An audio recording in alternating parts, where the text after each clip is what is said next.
Boker Tov, mes amis. Alors, le shiur, il est les Nishmat Avraham Mordechai ben Miriam et Yehuda. Cinquième bougie de Hanouka. Cinquième bougie de Hanouka, messieurs. Mitgaber Haor à la Chosher.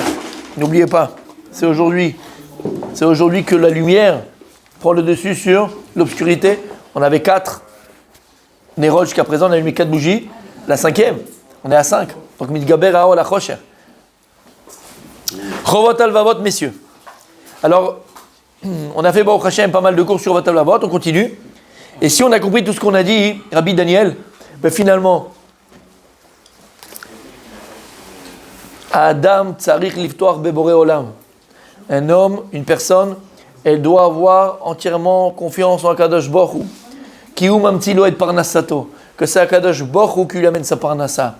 Velo ya'azor lecha shum tachbolet. T'entends? Et tu peux faire le micmac, tu peux essayer de faire ça te changera rien. Akadosh Baruch Hu mazmin et parnasatecha. Akadosh Baruch Hu il nourrit les hommes. Et si Akadosh Baruch Hu il nourrit les animaux jusqu'au pouls sur ta tête, Akadosh Baruch Hu il le nourrit, jusqu'à la fourmi, Akadosh Baruch Hu il le nourrit, alors va dire que toi aussi il va te nourrir. Et quelqu'un il doit savoir que sa parnassa elle vient entièrement d'Akadosh Baruch Hu. Son gagne-pain vient entièrement d'Akadosh Baruch Hu. Alors il pose la question, le Rav, si c'est ça, Azlama Adam Sarili Shtadel.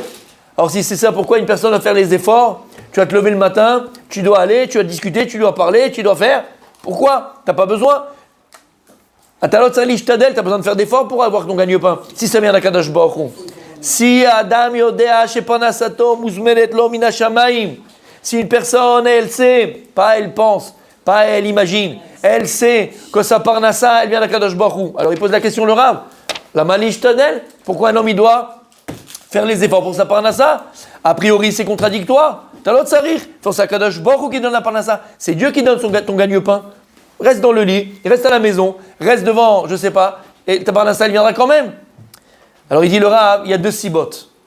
Il y a 2 raisons pour lesquelles Adam Tsarili Shtadel, malgré que la parnassa elle est à 100% d'Hachem, 100% d'Hachem, 100% d'Akadosh Baruch Hu. Malgré tout, Adam Tsarili Shtadel, malgré tout tu vas faire les efforts. Et il dit 2 raisons. La première, Ta'am Echadou. Mikevan shechochmat abore matzah lenachon lasot et Adam. Puisque Akadosh Baruch Hu il a pensé en bien qu'il était bon pour l'homme d'être éprouvé. Dieu, il a vu que l'épreuve, c'est quelque chose de bon pour l'homme. Nous, on ne le comprend pas. Mais en vérité, tu peux le comprendre, comme j'ai dit 1000 fois. Essaye de calquer la relation qu'on a avec Akadosh Baruch Hu, avec la relation d'un père, d'une mère avec ses enfants. Quand on veut faire évoluer nos enfants, on veut faire grandir nos enfants, on va les faire mamash évoluer et se réaliser. Mais qu'est-ce qu'on fait? On leur donne des messimotes, on leur donne, entre guillemets, nous-mêmes, on leur donne des épreuves. C'est-à-dire qu'à un moment donné, ton enfant, ça y est, il commence à mûrir. Alors avant, tu sortais avec madame au restaurant, tu sortais le soir, tu allais faire une fois, d'accord, pour faire, voilà, papa, maman, ils allaient se retrouver un petit peu. Et tu prenais une babysitter. Oui ou non? Prenez une babysitter. Maintenant, le grand ou la grande, elle a grandi. Elle a 8 ans, elle a 9 ans, elle a 10 ans. Quand les chats, les filles à maturité chez là. Ça, chacun selon sa maturité. Et maintenant, papa ou maman, ils décident, tu sais quoi? Allez, on va lui faire confiance. On va lui donner un petit peu de responsabilité. Chérie, on n'appelle plus la babysitter. Maintenant, tu as 12 ans, tu peux garder tes frères et tes sœurs. Mais pour l'enfant, c'est une épreuve que tu lui fais. C'est une épreuve.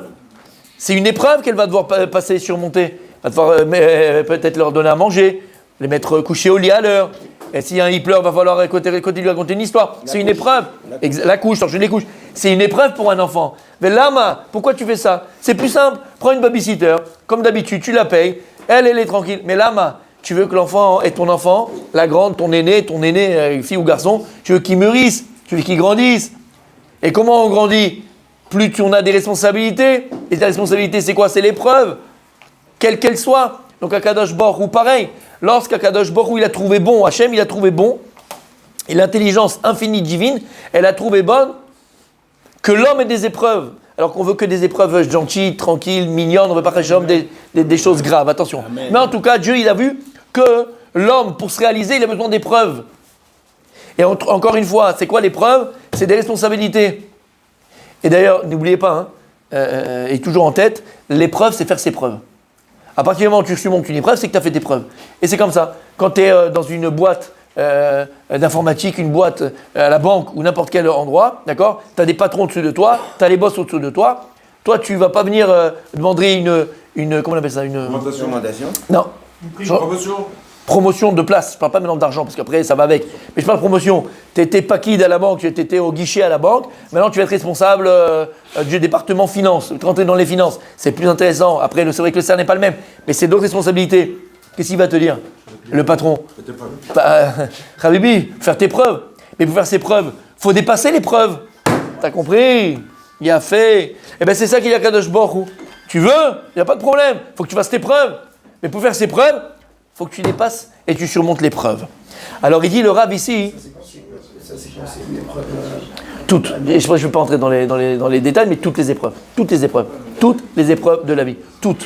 Chez l'Oneda, comme j'ai dit, qu'on connaisse que du bonheur et que des petites choses, mais même pour ces gens-là qui auraient des épreuves qui sont très très très très dures chez l'Oneda, c'est aussi faire ses preuves.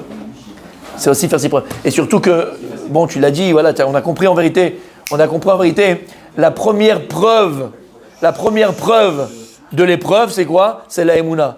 Est-ce que dans l'épreuve, je garde la foi à Kadosh Baruch Hu? Est-ce que je vais me rebeller contre toi, Kadosh Baruch Hu, Shalom? Est-ce que je vais poser des questions sur toi, Kadosh Baruch Hu? Est-ce que je vais... C'est ça, c'est l'épreuve de la Emouna. Et toutes les épreuves, en vérité, le fond, le socle, le yesod, les fondements, c'est la Emouna, c'est la foi. C'est la foi et la confiance en Dieu. Alors ici, il dit le Rav, Akadosh Baruch Hu, la Chokhmat Hashem, l'intelligence divine de Dieu, infinie, elle a trouvé bon pour l'homme d'être éprouvé.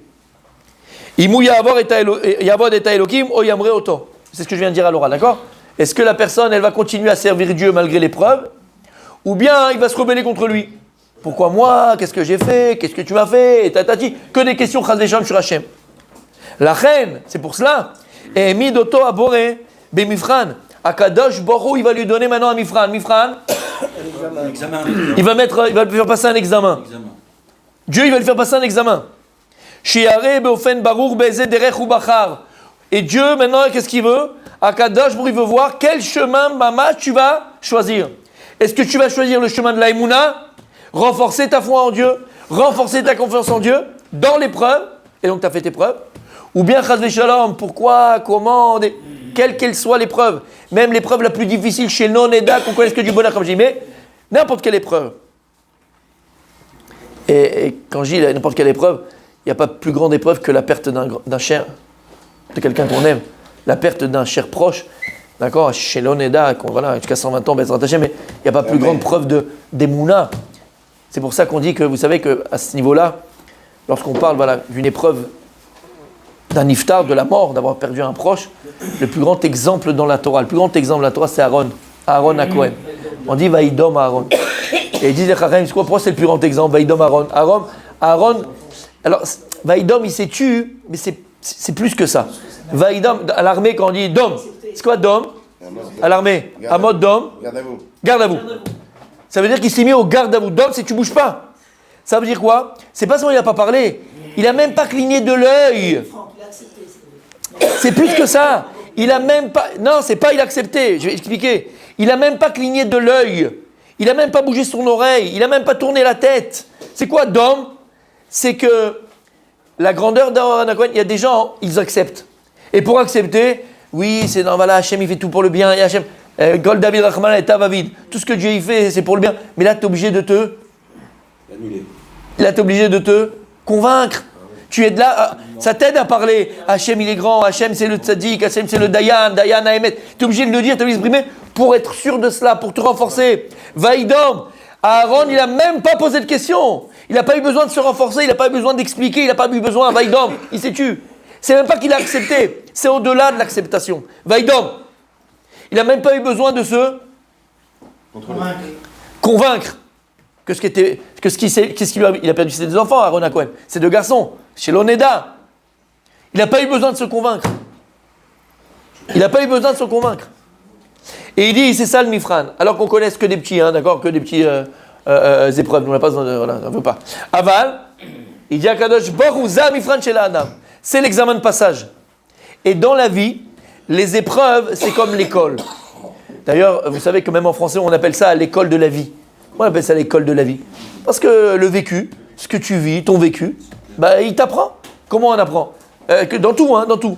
Que ce soit dans les sentiments entre deux amis, sentiments amoureux. Tu t'es pris une claque, t'as fait un chier-dour, et tu croyais que c'était le bon, et tu croyais machin, et tu t'es déjà projeté avec lui, avec elle, de machin, et finalement, la veille du fiançailles, il a dit c'est pas bon, elle a dit c'est pas bon. Mais c'est l'école de la vie, ça s'appelle l'épreuve de la vie. À Kadosh, pourquoi il attend qu'une chose de toi? C'est le moment-là, ta réaction. Quel chemin tu vas choisir? Quelle réaction tu vas avoir? Est-ce que tu vas remettre en cause, Chazve Shalom, ce qui t'arrive? Pourquoi moi? Qu'est-ce que j'ai fait? Habibi, Yesh Boré la Olam. Yesh Boré la Olam, il y a un maître du monde qui contrôle tout, il y a Kadosh Borou, et qui t'abonne pas, et qui t'abonnera jamais. Atachai, t'es là, n'aie pas peur. Là, si Akadosh Borou, il t'a mis cette épreuve-là, c'est Dafka, précisément toi, t'avais besoin de ça pour grandir. Et c'est quoi en fait l'école? L'école, c'est TOCP, TOCE1, TOCE2. Mais il y a des gens, moi je me rappelle, d'accord? Toi, tu étais déjà en CM2 et l'autre, il était encore en CE1. Toi, tu étais déjà en terminale, il était encore en 6e. Il avait 25 ans, il a mis ses enfants lui-même avec lui encore au GAN, il était encore à l'école. Lama, parce qu'il redouble. Et la vie, c'est ça. C'est que lorsqu'on n'arrive pas à surmonter, à dépasser une épreuve, on n'arrive pas à passer l'examen, qu'est-ce qui se passe quand tu loupes un examen? Qu'est-ce qui se passe? Tu redoubles. Tu redoubles. Et ce n'est pas pour le nommer, donc je ne le nommerai pas, mais que certains sauront de qui je parle le Brutus, d'accord? Et pareil, j'ai eu il n'y a pas longtemps là, mais c'est pareil, vous, n'importe qui, mais là c'est arrivé pendant. Et la même chose, il lui arrivait la même chose, et lui, il a eu la même réaction. Et je lui ai dit à cette personne-là, je lui ai dit, regarde, Habibi, dans pas longtemps, tu vas vivre encore une fois la même galère. La même chose, tu vas revivre. T'en es à la main, parce que tu redoubles à chaque fois. T'as l'examen, Hachem, il t'amène tes examens, parce que c'est ça, toi, n'aie pas peur. L'épreuve qu'Hachem, il amène à chacun, elle est calquée, elle est faite sur mesure. C'est un costume sur mesure. C'est un costume sur mesure. Lama, pour que tu grandisses, pour que tu te réalises, pour que tu... Nachon, pour que tu te responsabilises. Mais si toi, Akadosh Baruch Hu, il t'amène l'épreuve qui est cousue sur mesure pour toi, tu réagis toujours de la même manière, tu t'énerves, tu cries, tu remets tout en question, tu machin, qu'est-ce qui se passe? Tu redoubles. Et si tu redoubles, qu'est-ce qui se passe? Dans un mois, tu as la même épreuve. Et ça fait, tu ne te poses pas de questions que ça fait 20 fois, 50 fois que tu vis la même chose. 50 fois que tu vis la même chose, tu redoubles, Habibi. T'as pas passé l'examen, il dit le Rav. Akadosh Borou Bochen Otanu, Akadosh Borou. Il nous examine, Akadosh Borou. Il nous met devant une interrogation. Akadosh Borou, il nous met devant un examen. Tu passes l'examen, tu passes en CE2, tu passes pas l'examen, tu restes en CE1. C'est pas shoot la vie. La vie, elle est pshuta, c'est simple. La même chose, la même réaction. Eh ben alors, hop, encore une fois. Et hop, encore une fois. Donc, sur qui tu t'énerves? Sur qui tu t'énerves, imbécile? Mais sur toi-même. C'est toi-même, c'est ta réaction qui est pas bonne. Comprends que c'est une épreuve. Alors passe l'épreuve. Et dis, va Mifran Oukar. Va Mifran Oukar. Ouais, je sais. C'est le mur. C'est comme avec les bains. Avec les bains avant que les murs il pleuvaient. Va Mifran Oukar. Et il dit, voilà l'examen que tu dois passer. Écoute bien, Rabbi. Max. Voilà l'examen qu'un homme doit passer. Rabbi Asher Nissim. Que tu ne vois que de Osher, Bezrat Hashem. Et beaucoup de Nissim, Bezrat Hashem. Et nous avec toi. Adam Nivrak Shouzakouk Venitsa Lidvarim Bachutz. Regardez bien. Il dit le Rav, Akadosh Baruch Hu, il a créé l'homme, la personne, l'humain, avec des besoins extérieurs. Ça veut dire, tu comprends bien que tu ne te suffis pas à toi-même. On a des besoins physiques. Tu as besoin de manger, tu as besoin de boire, tu as besoin de dormir, tu as besoin de faire du sport, tu as besoin de courir. Et après, on s'est créé d'autres besoins. D'accord? Ça, c'est les besoins de la brute. Voilà, émettre. Et après, on s'est créé d'autres besoins. Et après, ce sont des besoins que l'homme s'est créé, mais l'homme est chané. Donc l'homme, il a des besoins. Mais ces besoins qu'il a, ils sont chutz mimeno. Ils sont extérieurs à lui. Tu ne peux pas te manger. Il y a des animaux qui se régénèrent tout seuls, d'accord? Mais l'homme, il ne se régénère pas tout seul. Pour grandir, pour pouvoir se développer, il a besoin de manger, il a besoin de boire, il a besoin de dormir, il a besoin de faire du sport, il a besoin de... Nachon? Ok. Et dit, par exemple, ochel, le manger, boire, se vêtir, une maison, une femme, tout ça c'est extérieur à toi. Tu as besoin d'une femme, tu as besoin d'une maison, tu as besoin de manger, tu as besoin de boire. וציווה הבורר לאדם לחזר אחרי דברים אלה ולהשיג אותם על ידי אמצעים שהכין לשם כך. Il dit à Kadosh Baruch Hu, il a imposé à l'homme de devoir aller chercher ces choses-là. Tu dois aller chercher ton manger, tu dois aller chercher à boire, tu dois aller chercher de quoi t'habiller, tu dois aller chercher ta maison, tu dois aller chercher ta femme, tu dois aller chercher. Et d'ailleurs c'est pour ça que la Gemara dit dans Masechet Kiddushin Rabbi Michael, c'est l'homme qui cherche, qui va rechercher sa femme et pas la femme qui recherche son mari. Lama, parce qu'on sait comment Kadosh Baruch Hu il a créé l'homme et la femme. La femme c'est partie de l'homme puisque c'est une côte entre guillemets de l'homme. Et donc entre guillemets ce qu'il a perdu c'est l'homme qui a perdu une partie de lui-même. Donc c'est à lui d'aller chercher. Et donc c'est pour ça qu'on dit coureur de jupons ou coureur de femmes. Coureur, c'est l'homme qui court après sa dulcinée. Et donc, Akadosh, il a imposé à l'homme, Rabbi Daniel, ben pour tester ces choses-là, il faut que tu sortes, il faut que tu ailles, il faut que tu ailles les chercher. D'accord? Il faut que tu ailles les chercher, mon Habibi. Et il dit, comment tu vas les atteindre, ces choses-là, comment tu vas les avoir? En utilisant les moyens que Dieu il t'a donnés pour les atteindre. Par exemple, pour avoir à manger, il faut de l'argent. Pour avoir à boire, il faut de l'argent. Pour acheter un habit, il faut de l'argent. Pour avoir une femme, il faut être sympathique. Si t'es rkik, t'es blide, je vais pas vous le dire. D'accord? Si t'es rkik, t'es blide et t'es machin, elle ne voudra pas de toi. Faut être sympathique aussi, hein. Il n'y a pas que l'argent qui fait le bonheur. N'oublie pas. Ok. Et ainsi de suite. Donc il faut que tu utilises les moyens que Dieu il t'a donnés pour atteindre ces choses-là. Et ou bismanim et suyamim. Il y a des temps aussi qui sont propices. Tu ne vas pas chercher ta femme à l'âge de 10 ans. D'accord? À partir de 18 ans, tu peux commencer à chercher ta femme. Des trucs qui sont propices. La maison, pareil, il y a des temps. Pour chaque chose, il y a un temps.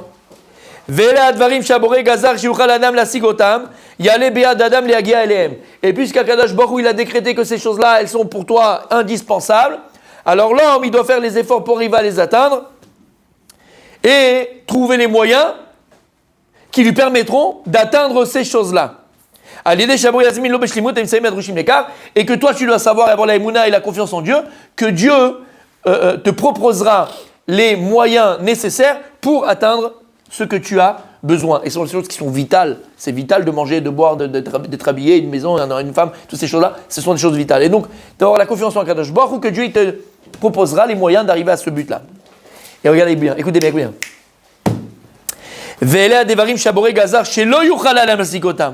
Il y a des choses qu'Akadosh Baruch Hu il a décrété que tu ne pourras jamais les atteindre. Il y a des choses que Dieu il a décrété que tu n'atteindras jamais. Lo yade beyado leagia elehem. C'est pourquoi? Parce qu'Akadosh Baruch Hu, puisque Dieu il ne veut pas que tu atteignes ces choses-là, donc Hachem ne te donnera jamais les moyens de les atteindre. Vice versa. Les choses que Dieu il a décidé que tu dois les atteindre, il te donnera les moyens de les atteindre. Mais les choses qu'Akadosh Baruch Hu a décidé que tu ne dois pas atteindre, il ne te donnera jamais les moyens de les atteindre. Attends, Mike. Umifran Adam. Et où est l'examen de l'homme, Rabbi Abraham? Alors, où se passe l'examen de l'homme? Est-ce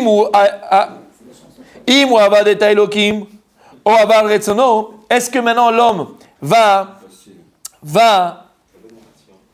servir à Kadosh Baruch Hu, écouter la parole d'Hachem, ou bien Chas v'Shalom, transgresser sa volonté? Maintenant, comment je vais savoir moi, est-ce que je fais Retzon Hachem, je fais la volonté de Dieu ou pas? En fait, il te dit ici le Rav, Rabbi Abraham, ça va te plaire. C'est en fonction de tes choix.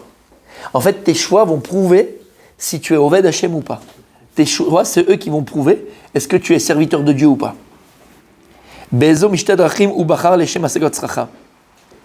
Quel moyen tu vas utiliser maintenant pour atteindre tes besoins? Quel moyen tu vas utiliser? Parce qu'en fait, on n'a que les moyens devant. Mais le moyen que tu as en face de toi, et je le dis maintenant, le Rav va le dire, soit tu as un moyen qui est honnête, soit tu as un moyen qui est malhonnête, et dans tout. Et en fait, ça dépend de ton choix. Ça, Akadosh Baruch Hu n'a pas été gozer. Ça, Akadosh Baruch Hu n'a pas décidé. Hachem, il a décidé les besoins vitaux de l'homme, comme on a dit, le manger, le boire, s'habiller, la femme, les 10 maisons, d'accord, tout ça, c'est vital. Ok. Akadosh Baruch Hu, il va même te donner les moyens d'y arriver. Mais dans ces moyens-là, comme toujours, Akadosh Baruch Hu, il a créé le monde de dualité. Soit tu utilises les bons moyens, soit tu utilises les mauvais moyens. Pour ta parnassa, c'est pareil. Soit tu vas être quelqu'un, tu vas avoir un magasin, tu vas être honnête, tu rends la monnaie, tu machin, tu magouilles pas, tu fais pas les prix trop chers, tu fais pas moins cher, tu fais... T'es honnête dans ton business. T'as un magasin comment on appelle ça, non, calme-toi, il y a des gens qui ont des jupes. D'accord, comment on appelle ça, pour les machines à laver, de l'électroménager, d'accord. Tu ne vas pas vendre un truc made in China, tu dis qu'il vient d'Allemagne, tu changes les trucs, Bon, les magouilles, on a compris. Quel moyen? En vérité, nous, ce qu'on a entre les mains, comme on a dit plus une fois, c'est pas la totsa, c'est pas le résultat. Parce que ta femme, elle est là. Ta femme, elle est déjà préparée. La maison que tu vas habiter, elle est déjà là. Et ainsi, le baguette que tu mets sur l'habit que tu vas porter, il est déjà préparé pour toi. Tout est déjà préparé pour toi. La question est le moyen que tu vas utiliser pour arriver à ce but-là. Et ça, on apprend de qui? On apprend de Rachel Imenu. On apprend ça de Rachel Imenu. Vous savez, il y a une chose qu'il aime beaucoup, Rabbi David. Ah, Rabbi David. Si vous connaissez Rabbi David, mes amis. La fusée, on l'appelle la fusée dans le milieu. Rabbi David, il y a un dicton en français qui dit, une philosophie qui dit que est-ce que la fin justifie les moyens? Est-ce que la fin justifie les moyens? Ça veut dire, si la fin elle est noble, si pour ce pourquoi je me bats, c'est quelque chose de noble, quelque chose de beau, quelque chose de vrai. Alors même si les moyens ils sont pas très cachers, ils sont pas très catholiques pour certains d'autres, et d'autres ils diront ils sont pas très halal, d'accord? Halal on dit chez eux, d'accord, halal. Alors bon c'est pas grave, mais le but il est bon. Le but, moi je fais du CO2, moi je fais de la viande au diamant, moi je fais du forex, moi je fais du mytho, d'accord? Et je suis en train de tuer des familles, juives, non juives. Le mec il croit que tout est permis, chez Mishmor, tout est interdit. C'est un être humain, c'est un enfant d'Hachem, c'est un enfant de Dieu, on est tous enfants d'Akadosh Baruch Hu. Qu'est-ce que tu voles? Comment tu voles? Mais lui, qu'est-ce qu'il se dit? Non, mais c'est pour un orphelinat. Non, mais je fais ça pour la yeshiva. Non, je fais ça pour la synagogue. Non, je fais ça pour le machin. Non, je fais ça pour le collège. Je fais pas. C'est ça la question. Est-ce que la fin justifie les moyens? Et Rachel Imenu vient nous apprendre, attention, ça bouge la table, je sais pas pourquoi. Et Rachel Imenu vient nous apprendre que la fin ne justifie pas les moyens. Où on voit ça? Lorsque Yaakov va travailler 7 ans chez Lavan pour Rachel, parce qu'il pense que Rachel c'est son seul zivoug, alors qu'il a pris la place de Esav, il devait aussi se marier avec Léa, on connaît. Ok? Et lui dit, mais tu sais que mon père c'est un roublard, Lavan c'est un roublard, mon père c'est un roublard, il va jamais te laisser te marier avec moi, il va te donner ma soeur à la place. Bref, elle lui a prévenu tout ça. Il lui a dit, mais moi aussi, je t'inquiète pas, je vais. Alors, on va tenir les 3 simanim, vous connaissez toute l'histoire, d'accord? Chala, Shabbat, Adekatener et Nida. Comme ça, quand sous la choupa, on sera sous la choupa, sous les deux nuptiales, je te demanderai la halachot, tu me donneras le code, les 3 halachot importantes, et je sais que c'est toi, ok? Qu'est-ce qu'elle fait, Rachel Imenu? On connaît toute cette histoire. Elle va donner les simanim à sa sœur. Alors, elle ne va pas les donner vraiment, mais elle va faire comprendre à Léa, les simanim, c'est 3 signes, c'est 3 codes qu'elle avait avec Yaakov. Et en fait, la question, elle se pose par rapport à Rachel. Rachel Imenu, Yodat, elle le sait. Elle sait que d'elle va sortir les Shifteka, de elle va sortir les Shifté Israël. C'est elle qui va donner, c'est la maman du peuple juif. Elle sait que son zivouk, c'est qui? C'est Yaakov. Maintenant, lorsqu'elle va donner sa sœur à sa place, est-ce qu'elle sait que Yaakov va travailler pour elle encore 7 ans? Non. Disent les Chachamim, Rachel pense à ce moment-là qu'elle a perdu l'Arolam. Elle a perdu pour l'éternité son zivouk, Yaakov Hatzadik, et avec qui elle va se marier? Avec Esav. Et quelle aura la place de Esav? Elle prendra la place de Esav. C'est terminé. Elle a raté Yaakov Avinu.